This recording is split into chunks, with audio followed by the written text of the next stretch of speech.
O'zbekiston iste'molchilar huquqlarini himoya qilish jamiyatlari federatsiyasi viloyat hududiy birlashmasi hamda viloyat hokimligi hamkorligida tuzilgan ishchi guruh tomonidan Quvasoy shahrida jamoatchilik nazorati tadbirlari o'tkazildi.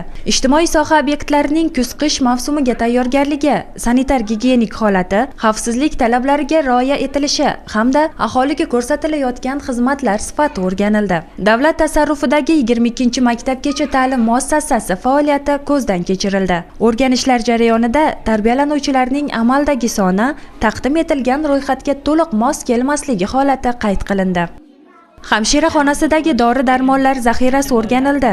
Ayrim turdagi dorilar yetarli emasligi, ba'zilarining yaroqlilik muddati o'tgani ma'lum bo'ldi. Mana 2023-yil 2-fevralda chiqqan bo'lsa, 2026-yil 1-fevralda tugalishi ro'yxat, to'g'rimi? Ishchi guruhi a'zolari Mo'yan mahallasida joylashgan 7-umumiy o'rta ta'lim maktabi faoliyatini ham ko'zdan kechirdilar. Mazkur maktab 210 o'ringa mo'ljallangan bo'lib, ayni paytda 124 nafar o'quvchi tahsil olmoqda. Sinf xonalarida harorat me'yor darajasida, isitish tizimi barqaror ishlayapti. Harorat muntazam ravishda termometr orqali nazorat qilib borilmoqda.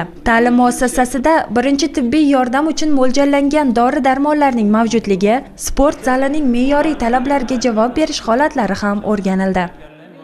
O'rganishlar davomida joyida bartaraf etilishi mumkin bo'lgan kamchiliklar yuzasidan mas'ullarga zarur tavsiyalar berildi. Jamoatchilik nazorati tadbirlaridan asosiy maqsad ijtimoiy muassasalarda xavfsiz va sifatli sharoit yaratish, bolalar salomatligi va huquqlarini ta'minlashga qaratilgan.